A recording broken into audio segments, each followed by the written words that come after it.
Tonton video ini sampai selesai agar Anda tidak gagal paham.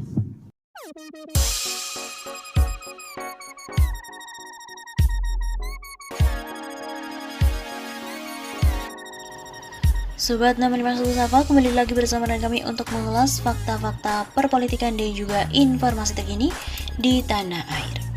Bertentangan dengan Undang-Undang Dasar 1945, MK akhirnya putuskan Anwar Usman untuk mundur dari kursi Ketua MK. Mahkamah Konstitusi MK menyatakan pasal 87 huruf A Undang-Undang MK bertentangan dengan Undang-Undang Dasar 1945. Akibatnya Ketua MK dan juga Wakil Ketua MK harus berhenti dari jabatannya akibat dibatalkannya pasal 87 huruf A itu. Meski harus mundur dari jabatan Ketua MK dan Wakil Ketua MK, keduanya tetap sebagai Hakim Konstitusi hingga habis masa jabatannya. Mengatakan pasal 87 huruf A Undang-Undang Nomor 7 Tahun 2020 bertentangan dengan Undang-Undang Dasar 1945, kata Ketua MK Anwar Usman saat membacakan putusan pada Senin 20 Juni. Pasal 87 huruf A itu berbunyi, Hakim Konstitusi yang saat ini menjabat sebagai Ketua atau Wakil Ketua Mahkamah Konstitusi tetap menjabat sebagai Ketua atau Wakil Ketua Mahkamah Konstitusi sampai dengan masa jabatannya berakhir berdasarkan ketentuan undang-undang ini. Ketua MK Anwar Usman dan juga wakilnya Aswanto akan tetap mengisi jabatan Hakim MK sebab perubahan masa jabatan Hakim MK adalah hak pembentuk undang-undang. Meskipun begitu dijabarkan, Hakim MK Eni Nurbaningsih saat membacakan putusan, ketua dan juga wakil ketua akan tetap menjabat sampai dipilih nama pengganti. Namun demikian, agar tidak menimbulkan persoalan atau dampak administratif atas putusan akuo, maka ketua dan wakil ketua MK yang saat ini menjabat dinyatakan tetap sah sampai dengan dipilihnya ketua dan wakil ketua MK sebagaimana amanat pasal 24C ayat 4 Undang-Undang Dasar 1945. Oleh karena itu dalam waktu paling lama 9 bulan sejak putusan ini diucapkan harus dilakukan pemilihan ketua dan wakil ketua Mahkamah Konstitusi. Putusan tadi tidak bulat, Hakim MK Arief Hidayat dan juga Manahan Sitompul mengajukan dissenting opinion, sedangkan Saldi Isra mengajukan concurring opinion. Adapun perubahan masa jabatan hakim dari periodisasi 5 tahunan menjadikan tanpa periodisasi selama 15 tahun atau pensiun di usia 70 tahun. Pasal ini juga berlaku untuk Hakim MK yang masih menjabat saat ini. Dan pasal 87 ayat B berbunyi, Hakim Konstitusi yang sedang menjabat pada saat undang-undang ini diundangkan dianggap memenuhi syarat menurut undang-undang ini dan mengakhiri masa tugasnya sampai usia 70 tahun selama keseluruhan masa tugasnya tidak melebihi 15 tahun. Masa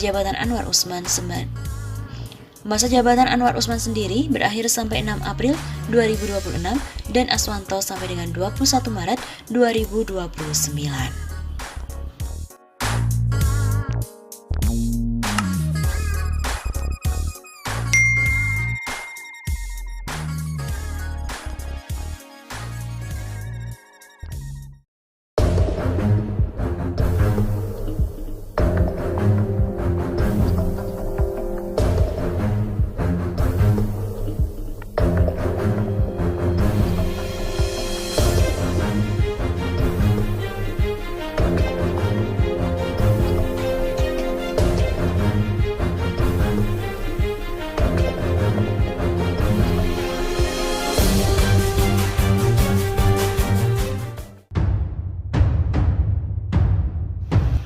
Sobat 651 Sapa, kembali lagi bersama dengan kami untuk mengulas fakta-fakta perpolitikan dan juga informasi terkini di tanah air.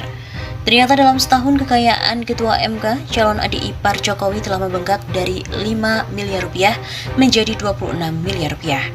Ketua Mahkamah Konstitusi MK Anwar Usman mengalami peningkatan kekayaan dalam setahun di tengah pandemi COVID-19.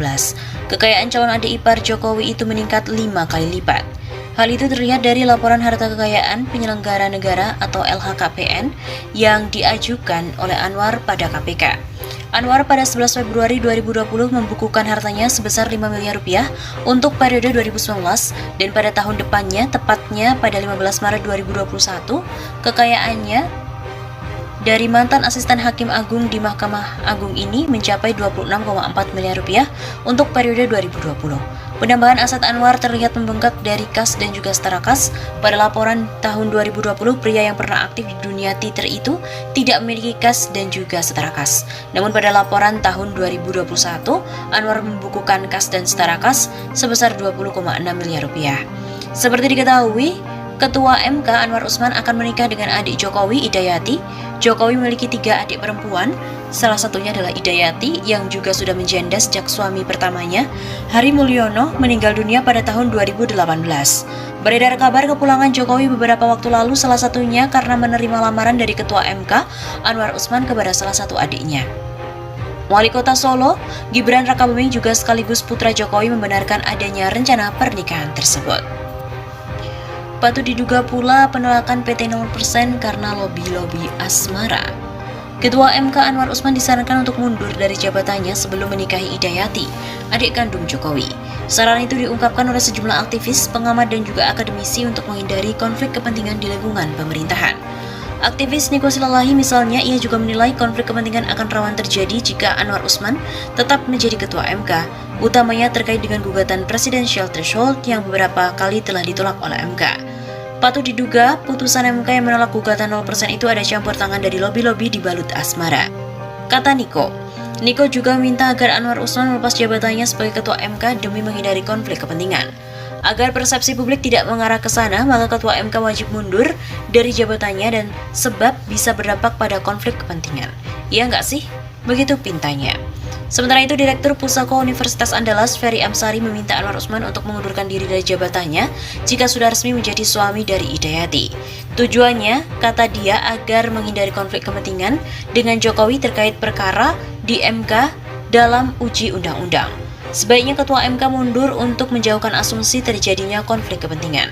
Begitu kata Ferry. Dengan Presiden yang merupakan pihak dalam berbagai perkara di MK, terutama dalam uji undang-undang. Sebelumnya, awal rencana pernikahan Anwar Usman dan juga Idayati dibenarkan oleh Wali Kota Solo, Gibran. Keduanya pun disebut sudah melangsungkan proses lamaran pada 12 Maret yang lalu. Namun Gibran mengaku tidak hadir dalam proses lamaran antara Anwar Usman dan bulenya Idayati karena masih menjalani isolasi mandiri.